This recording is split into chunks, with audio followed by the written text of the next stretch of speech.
Good evening, fellow Toastmasters. My name is Andrew Watt. I am your District 53 Program Quality Director for the 2019-2020 year. It's a pleasure to be with you this evening. And in just a moment or two, I'll introduce Jennifer Simaluka, our District Chief Judge for this year's contests. In this briefing or webinar, she's going to be going over how to be a judge in a Toastmasters speech contest. But before we get started, I wanted to give you a little bit of a guidance to how the webinar tools work if you haven't used them before.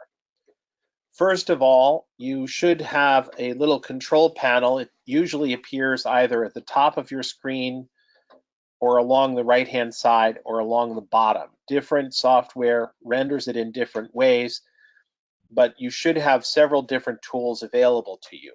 One of them should be a list of the attendees, and on the list of the attendees there is a little icon that looks like a hand with an arrow underneath it indicating that you can raise your hand. And excellent, I see that some of our participants have raised their hand and lowered their hand again. So if you have a question during tonight's briefing, please feel free to raise your hand if you feel it's a question that we would benefit from hearing audibly, and I will turn on your microphone so that you can ask your question directly. If you have a question but you're uncertain of exactly how to phrase it, or you don't want to be on the audio recording of today's session, you can also type that question into the questions field on your control panel. Now, there should be a little gray strip that says questions in it and a little arrow next to it, and if you click on the arrow you should see a text box where you can type the question in.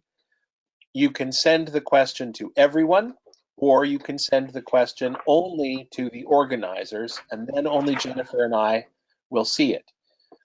If I see a question there, I will wait for one of the occasions when Jennifer comes to a pause, and I will ask the question out loud, or I'll reframe it if it needs reframing it. Jen and I will try to answer that question for you, and then we'll move on. I will also answer that question privately in text after we've asked it verbally, so that you'll have a written response to that question. There is also a chat window on your bar, and you should have the ability either to send a single message that is not a question, either to all members of the audience, only to the organizers and panelists, or to a specific member on tonight's call, and you have a choice about which of those you'll be able to do. I may put the actual slideshow into the handout section, and I may, based on things that Jennifer says, create a poll, in which case you will see a poll question appear under the polls section, and you'll have a chance to answer a question that she asks during tonight's briefing.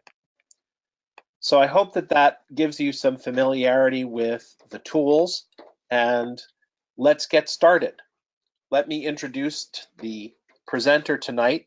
Jennifer Simaluka is our district's chief judge. She has been a member of Toastmasters for at least as long as I have.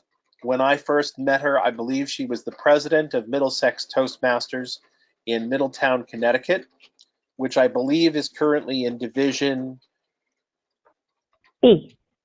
E? B. B is Bravo.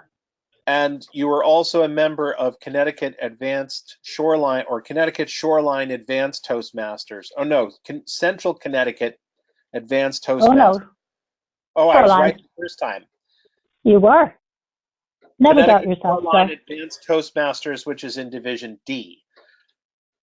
And you're also a fantastic runner. I see photographs from time to time of your competition and race, and 10Ks and 5Ks and maybe even marathons or half marathons. I have to say, it impresses me, and congratulations on that. And without further ado, let me turn it over to our Chief Judge, Jennifer Simaluka. Andrew, thank you. Thank you for the terrific introduction, not only on the technology and on myself as well. Just a bit more background on me. I was an area director last year in Area 42, and I was the district credentials chair for 6 conferences running from May 2016 to May of 2019. But perhaps more relevant for tonight's discussion was that last year I was the chief judge for 3 area contests, I was the chief judge for 3 division contests, and I was a voting judge for a 4th. So I saw a lot of contests last year. I learned a lot about contests last year, and I'm very happy to share what I've learned with you tonight and throughout the next several months, ending with the district contest next May. I thank you very much again for being here tonight. My contact information is there, and I'll show it again at the end. Our agenda for this evening, we will run through a lot, but the most important thing is that you will leave here with your questions answered or with a promise that I will get back to you if I don't have the answer immediately. Jennifer, I think that you should know that your screen has not started sharing, and I don't know if you meant to do that or not, but. Oh, well, I certainly did.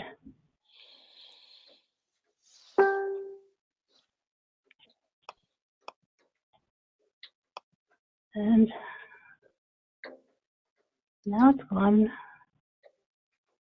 Stand by for me.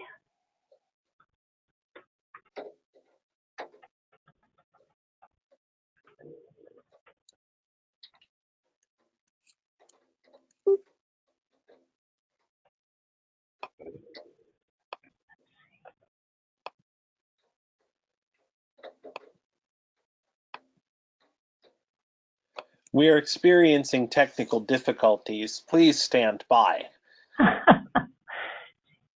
For those of you who are on the call, if you find yourself using GoToMeeting and you are a presenter, there is a button called sharing. And if you're the presenter, you have the ability either to share everything on your computer screen or only one computer program at a time. It's quite a bit of sophisticated software that they can pick which program you have running. And it looks like Jennifer has figured out which button to hit. And I return control of the meeting to her. Although I'm not sure you should at this point. Okay, so why do we have speech contests? We have speech contests for a variety of reasons. When you're a contestant at the club level, you're competing against not only your fellow Toastmasters who you meet and speak with all the time, but the clock, which is a new element. At the area and division level, you're on the stage with speakers you've not seen or heard before, and it really allows you to step up your game. If you're a functionary or you're in the audience, you would hear speakers you might not get to hear otherwise, and you get to learn from them. You can get credit in your path by taking on leadership and project planning opportunities. And you have fun. When do you not have fun when you get a bunch of Toastmasters together, especially when you haven't seen them for a while? But the important thing to remember about contests is that contests need to be conducted properly and fairly, and good judging is an important part of that. When a contest is well judged, it gives a feeling of fairness to the contestants and to the audience, and everyone feels that the right winner was selected. Now you might be wondering who is eligible to judge. At the club level, that's easy, any paid Toastmaster. At the area, division, or district level, there are some more strict requirements. You need to be a Toastmaster for 6 or more months. You need to have completed 6 speeches in the CC manual or levels 1 and 2 in a path. And the rule book throws this last one in, be physically present at the contest. You would think that would go without saying, but there you have it. I should mention at this time that there are 3 different types of judges. There's the chief judge, who is sort of the chief compliance officer for the event. This person recruits the judges and functionaries, briefs the judges and functionaries on their roles, and thankfully there is a checklist in the rule book for all the responsibilities for that role. The voting judge attends the briefings and will listen to the speeches, use the voting guide to score a ballot. That ballot gets passed on to the ballot counter. There is also a tie-breaking judge whose identity is only known to the chief judge. That ballot is only consulted if needed, and that judge doesn't attend the briefing. But all these judges, the voting judge, the chief judge, and the tie-breaking judge, at the area, division, and district level, must meet these 3 requirements.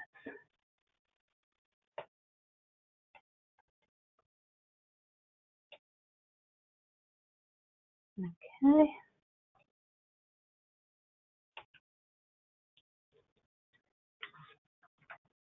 Judges have an obligation to the contestants to be professional and impartial.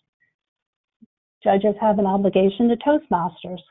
Toastmasters has a reputation for speech training, excellence in meetings, and excellence in speech contests. Bad judging demeans that process. Judges have an obligation to the audience. The audience deserves a good speech contest, including fair and unbiased judging. Whenever judges fail to make the best choice, the audience is cheated. They're also discouraged from attending or participating in contests in the future. And an obligation to themselves. Judges have made a commitment to self-improvement. They've made a commitment to being fair, making the correct decision, and judging a contest. Judging is not evaluating. Judging is selecting a winner based on criteria on a ballot that we'll be showing you later in this program.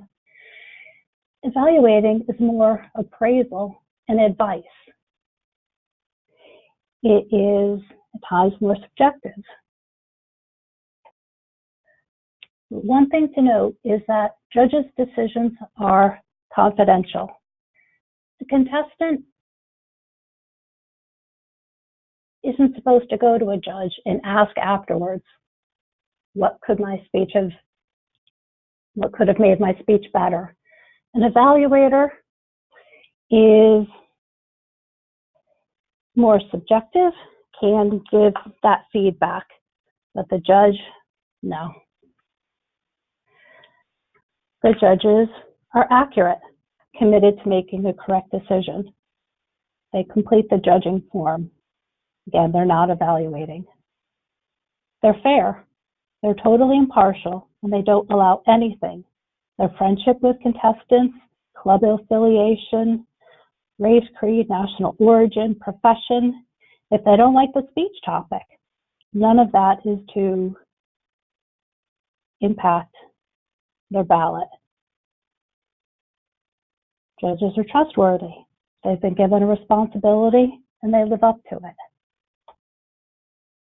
Good judges are knowledgeable. They know the rules. They've studied the rules for that particular contest. They don't make exceptions to them. They're familiar with the ballot, and they know how to use it properly. They're good listeners. They listen carefully to the speeches, and they don't get distracted. Andrew, do we have any questions so far?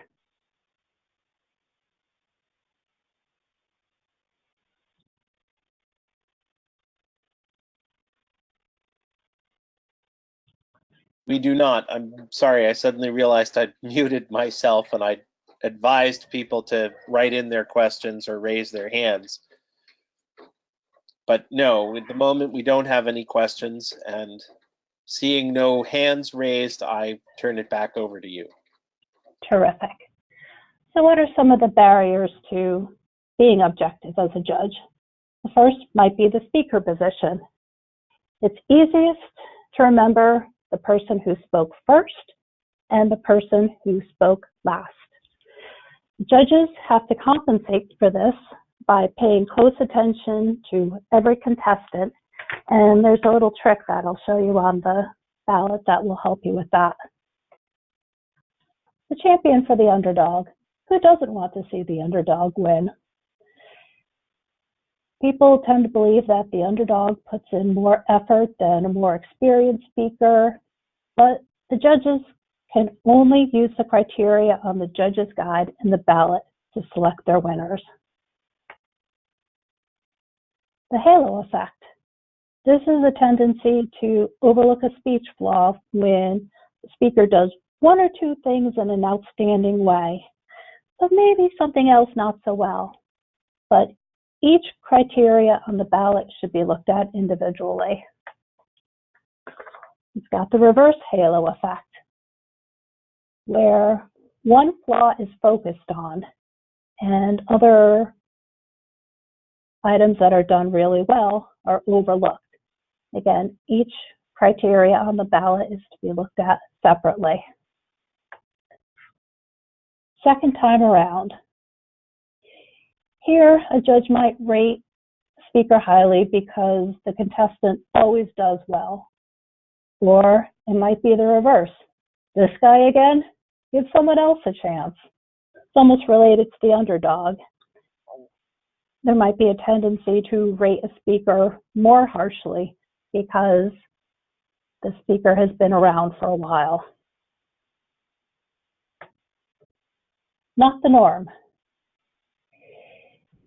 This is a false consensus that can occur when someone believes that everyone else shares their own opinion, regardless of what that opinion is. This could be a custom, something not directly related to the judging standards. An example of this might be not saying Madam Contest Master, fellow Toastmasters, and welcome guests in part of the speech. It's not in the rule book that that has to be said, but I've heard of speakers being dinged for not saying it. Prejudices and personal preferences. There are criteria on the judging guide and ballot, but judging is subjective. It's almost impossible for anyone to be totally objective, so the contests use panels of judges to restrict the effect of any single judge's bias.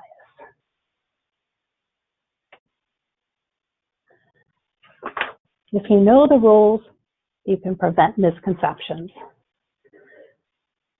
These misconceptions aren't part of any official rules, but over time they become accepted as such. For example, there's the perception that the international contest speeches have to be serious or motivational or inspirational. But the contest rules don't say that. The contest rules state that the contestants create their own substantially original speech. There's no reference to content or style, so who's to say a humorous speech can't be used in an international contest? You could use props or visual aids, as long as they're safe, no fire, anything like that, or in good taste. Follow the ballot and you'll prevent misconceptions from slipping into your judging. Here is the ballot for the international contest. And I'm actually going to bring it up and make it a little bigger so you can actually see it. Can you see it okay?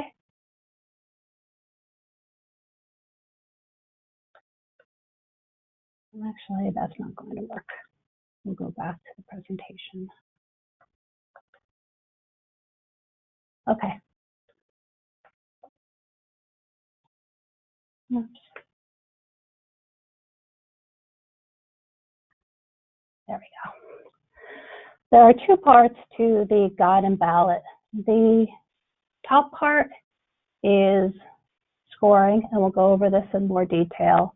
And this bottom portion is where, as the judge, you're going to print your name, sign your name, and list where the speakers are in order. So for the guide, what you're going to want to do is take notes along the way as you're listening to the speeches. You can use the guidelines that are suggested for point values. You can use system of pluses and minuses. The top ballot is yours. That does not go to the ballot counter. That gets destroyed by you after the contest. So whatever you need to do to rate the speaker in each of these criteria that we'll be going through, you go ahead and you do that. Now what you can do, going back a moment,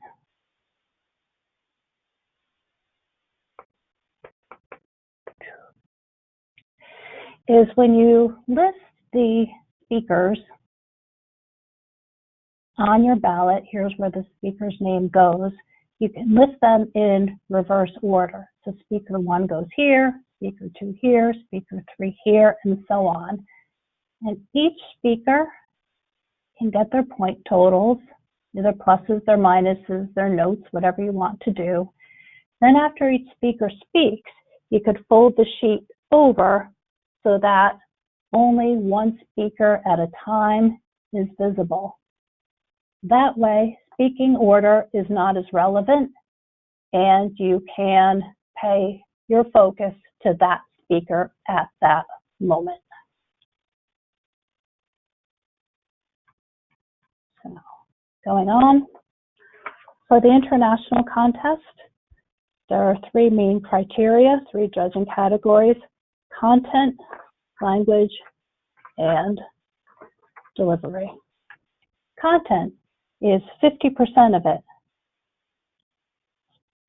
Speech development, effectiveness, and value. For speech development, did the speech have a clearly defined opening, body, and conclusion? Was it logical? Were transitions effective? Was the speech purpose clear? For effectiveness,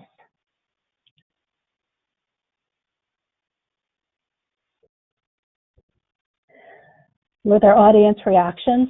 Was the subject relevant to the audience? Was it presented clearly? What was the purpose? Was it that clear? Was it to entertain, inform, persuade, inspire? Did the speaker achieve that purpose? For speech value, did the speaker have a logical, clearly defined message? Were the speaker's thoughts original? For delivery, for physical appearance, was the use of the speaking area appropriate? Body language appropriate? Was the voice flat, or was there emotion? Was there adequate volume, enunciation? For the speaker's manner, was he or she confident, enthusiastic? Was there concern shown for the audience? Was the language appropriate?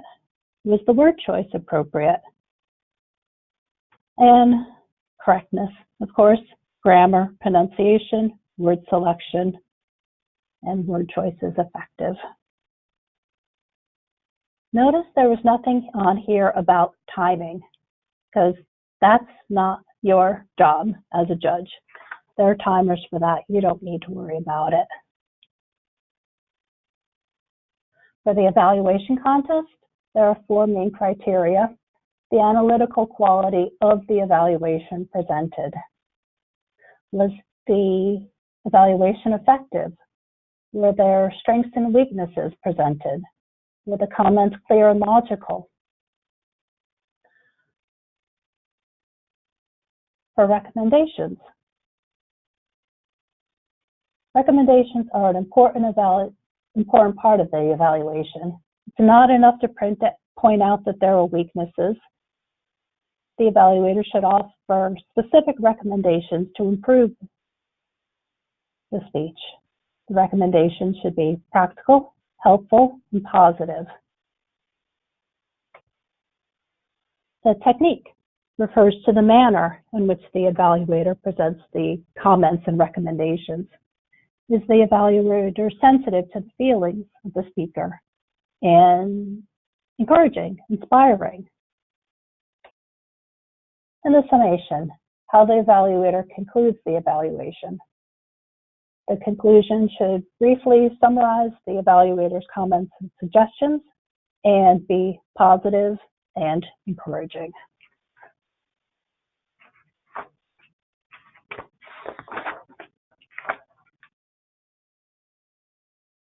Do we have any questions, Andrew?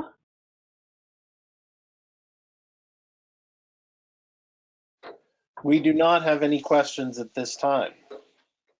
Okay, we'll go into a bit of brief discussion and a couple of case studies then. It's very important that the judges sign their ballots and print their names on the ballots. So if you've got 7 judges, 4 sign and print, 1 prints the name, doesn't sign it, 1 doesn't sign it, 1 print it, 1 only signs the name. Chief judge can only count 4 ballots because if it's not signed and printed on the ballot, that ballot is not counted. So that's why the judge will be told and told again to the point where they say, yes, I know I printed and signed already, but I've seen it happen. The judge needs to write their first place winner, their second place winner, their third place winner, even if there's only 3 contestants. If there are 3 contestants and the judge marks their ballot with the first and the second place winner and doesn't write in the third, it's still not a valid ballot.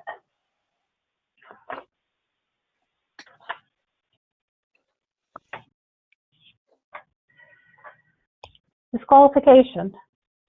There are 3 reasons for which a contestant could be disqualified. Eligibility is not a voting judge's concern because eligibility will have been confirmed by the contest chair prior to the contest. Timing, we already mentioned, not the judge's problem. There are timers for that. But originality, that is something we're going to jump ahead and talk about because speeches need to be substantially original.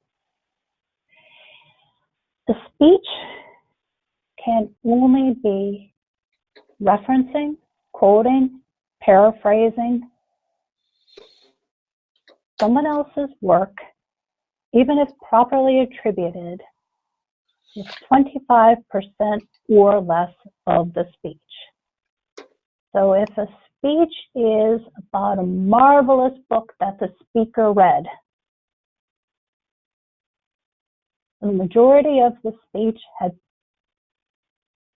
should be about the speaker and not about the book. Otherwise, this could be subject to a protest.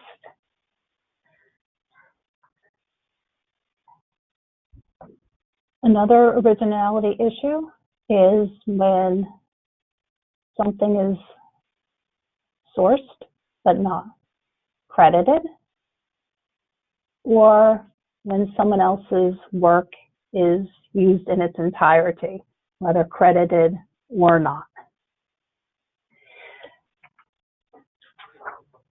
Originality is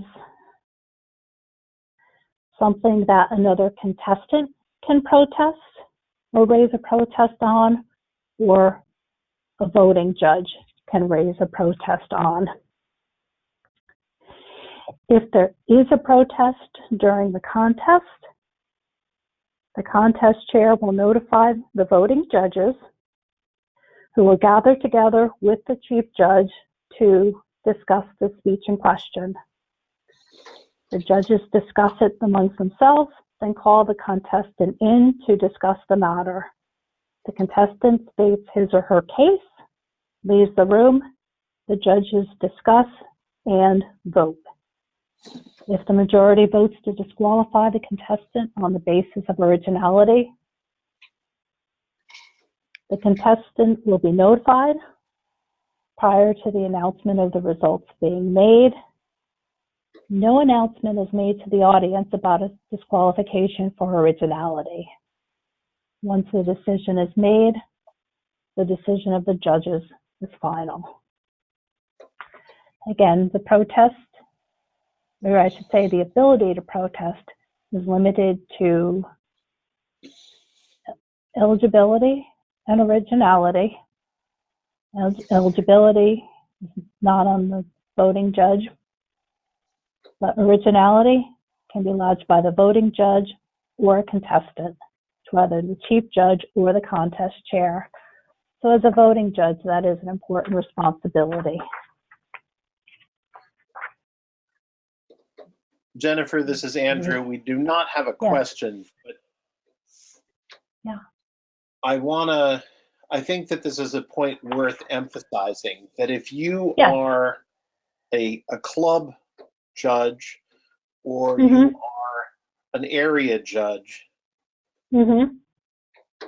part of your responsibility is to protest, yes, in the event of a problem with originality. If you've heard a speech and you think, well, this is a very good speech, but it is largely a summary of a book that this person read, or it's taking three people's research and sort of combining those stories into one history or experience, you still want to disqualify that speech early, right? From competition. Yeah. Yes, because it's going to be flagged later. Right. And the farther it goes, the bigger the consequences. It's heartbreaking to see. Right. So it's better to flag a speech early and say, Jennifer, Andrew, I'm really sorry that you competed in tonight's contest with this speech because you're mostly talking about a Mark Twain short story and it was way more than a quarter of your whole speech. You really need to focus on your own experience and tell your own story, not your response to somebody else's story. Right. And an excellent speech may not necessarily be a contest speech. Yeah, I think that's true. Because of this rule. And I am going to go back to eligibility for a moment because I just found a typo. That's my one for this presentation. If a contestant is found to be ineligible, let me rephrase that. We're going to our club contest season, and the only requirement for, say, an evaluation contest is that a contestant be a paid Toastmaster. If a contestant is not paid or the club is not in good standing, but the contestant competes anyway and then pays his or her dues, becomes eligible and goes on to compete to later levels. If it's discovered X number of months down the line that a contestant was not eligible when he or she competed in October, he or she is then disqualified. Right, because they weren't a Toastmaster. Right. There were a handful of regional contestants who were disqualified. Now think about it. They won their club, they won their area, they won their division, they won their district. And then were disqualified. for eligibility for whatever reason. How sad is that? Right, and when they're disqualified at that level, then there's not really an opportunity for the district to insert their second place winner into the process, or even their third or fourth place winner. It's, You have a question from the audience. I'm going to unmute a member of our audience and allow them to ask their question. okay, great, thank you. Dave, go ahead. Oh, no, it wasn't a question. It was more a comment that if someone has an unoriginal speech at the area level and they advance on, well, then in theory, someone with an original speech is not advancing. So it's another reason to try and flag things early. Right. This year, I'm also aware that if our district contestant wins the regional quarterfinals, then our district dues pay for that person to go to Paris. And I would like whoever it is to go to Paris, who's going to Paris, to get as good a run for their money as possible. I would rather have a candidate who has competed against the best speeches in the district rather than winning as a result of a disqualification of someone else who brought an unoriginal speech to a division contest.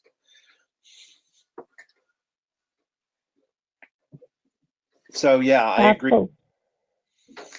Yes, absolutely. This originality is quite important. Before we go from, yes. I feel like we should talk about the special case of quarterfinal speeches so the judges have some sense of that.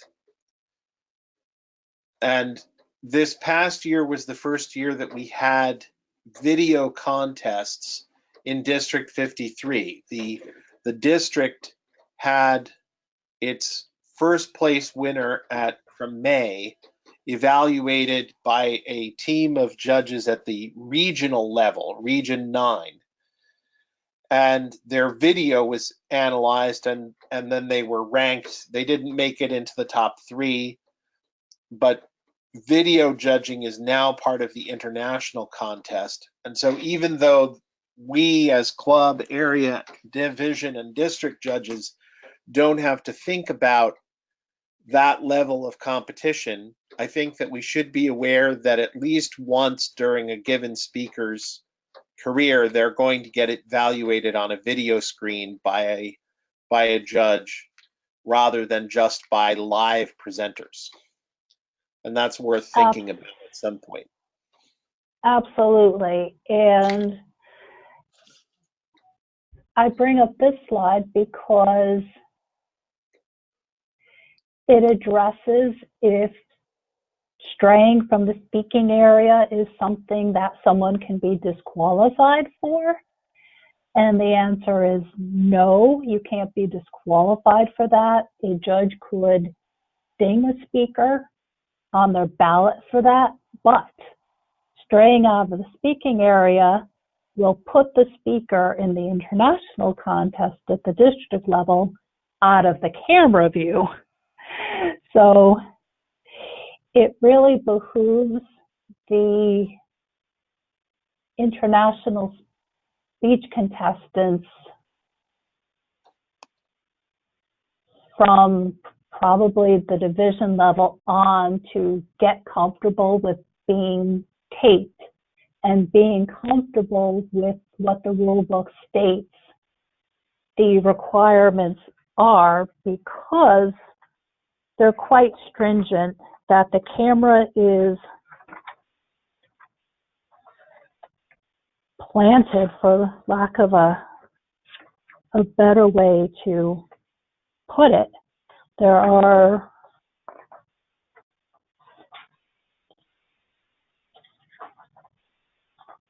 just one camera, or is just one camera permitted, no multiple camera angles.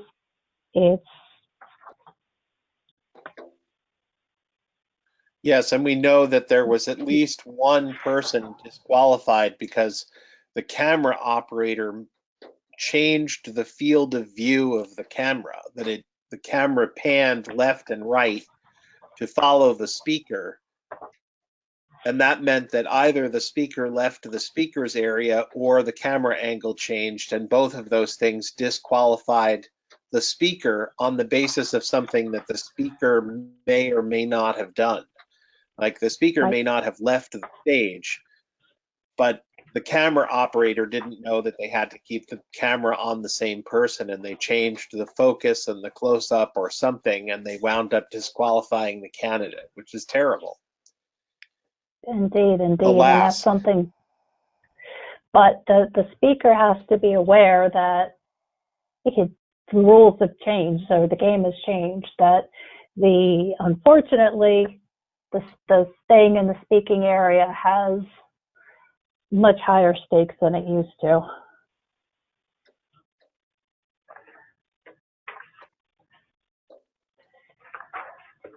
So let's see. I'm going to actually return to something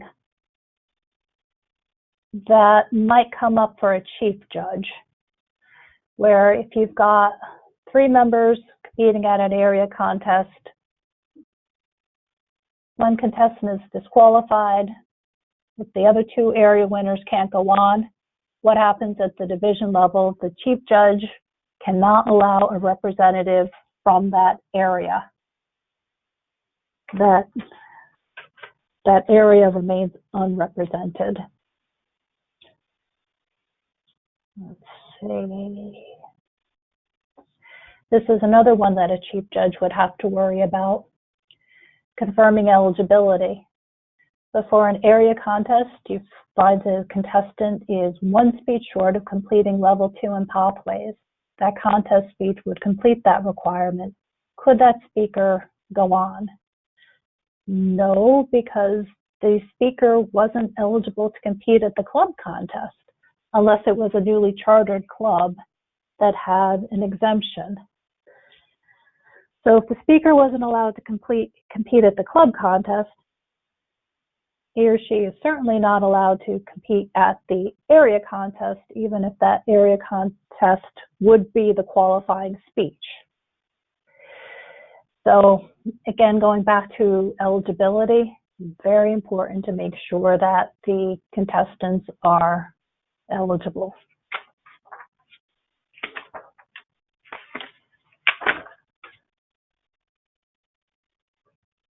So what's next? What do you need to know? Club contest started the day before yesterday, October 1st, running till the end of November. Area contests run December, January, February.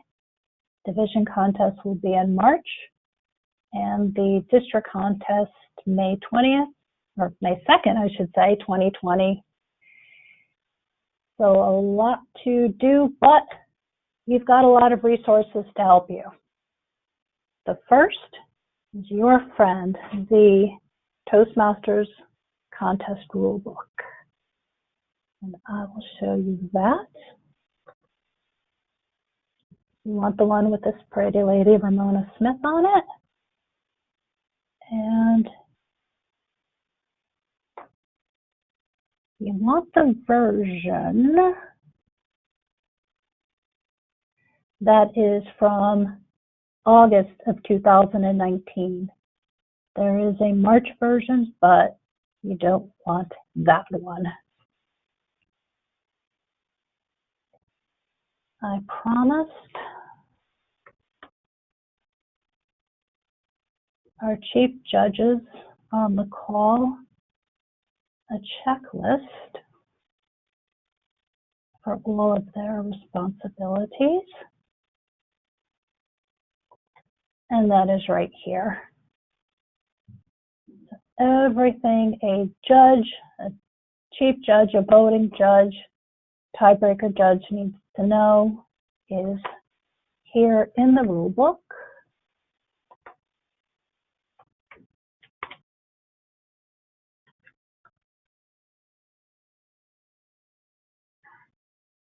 We have all of the rules for all the various contests, the general rules that apply to all contests in general, and then the specific rules for each. So a lot of good information here. Toastmasters.org, the website is phenomenal. If you go to resources, speech contests. And while we're on the Toastmasters website, one of the things that I recommend looking for is the speeches that have won. If you go down to the World Championships of Public Speaking, I think that they have videos of the top 3 speeches from the last several years of competition. Well, maybe not. Can't find that page. That's why God invented YouTube. Let's see here. But if you plan on being a judge, or if you like being a judge, I think that it's very helpful to see what some of the top speeches in the world have been, so that when you're sitting in a division contest, you have a sense of what the final level of competition is supposed to look like. I must say that I've now been to the International Convention and seen the World Championships twice. And thank you very much for electing me as part of the leadership team that gets to see that. And it's clear to me that our contestants have never watched the speeches. That there's something about the performances that we see here in District 53 that suggests very strongly that our top contestants have never even watched any of the people that they're going to compete against, and have no idea what it is that they're going up against. And I think that one of the things that we can do, both as club members with people who are planning on competing and as judges, is to be mindful of what the top speeches in the country and the world look like and judge accordingly. That is an excellent suggestion. And I think the contestants should be very aware of the rules in the rule book as well, because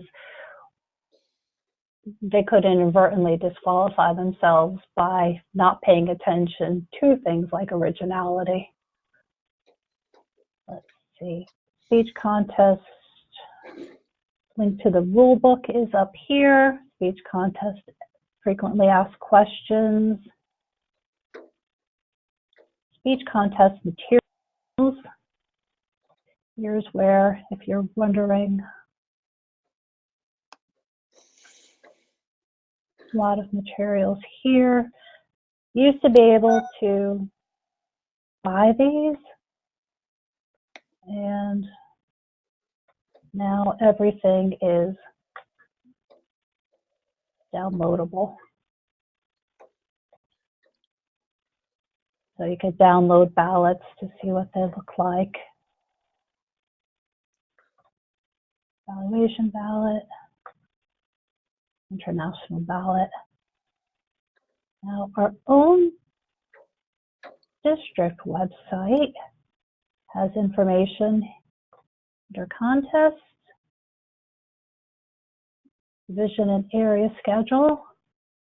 If there are any area directors on the call, division directors, and start filling in your contest dates. That would be wonderful. Contest aids and kits for the chief judges, and briefings for the contest chairs, scripts and briefings, link to the rule book, link to the kits.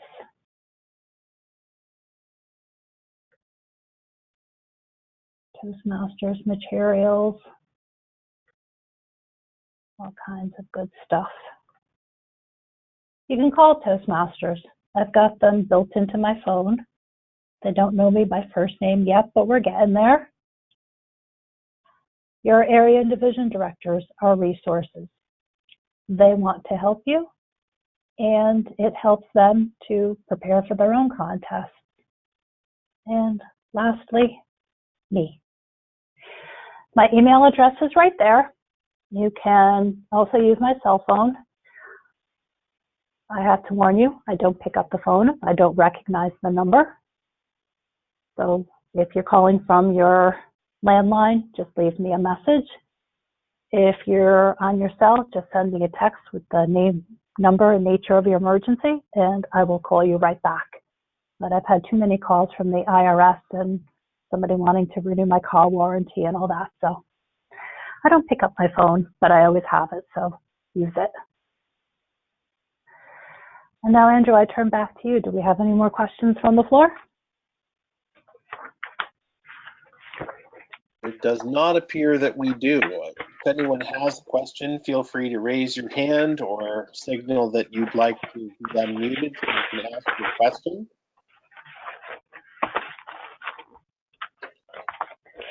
I'll wait a moment here to make sure I haven't missed anything.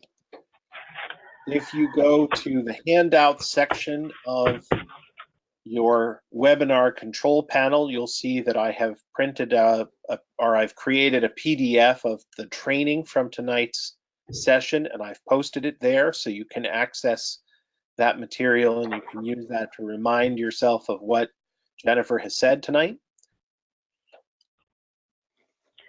And seeing, sorry?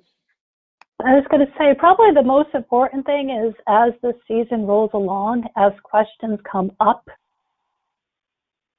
just come find me. Use the resources that are on the slide. This early on, you probably don't know what you don't know, but as questions come along, just come find me. I'm happy to help.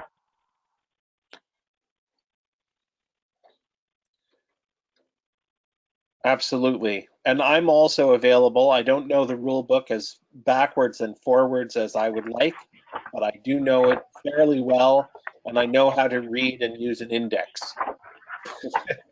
So if I can be of any assistance and you can't get a hold of Jennifer, please feel to reach out to me through the District 53 website. There are still no questions, so I'm going to return the remaining time, and please join me in thanking Jennifer for doing such a marvelous job tonight, and well done, and thank you so much for attending. Have a great night, everyone. Thank you all. Good night.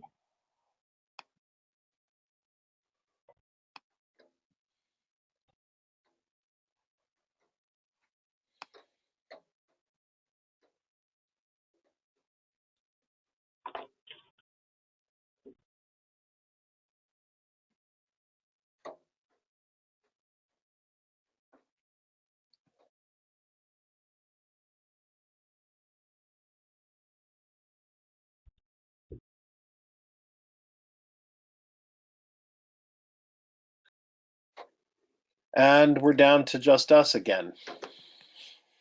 Okay. Well done. I'm going to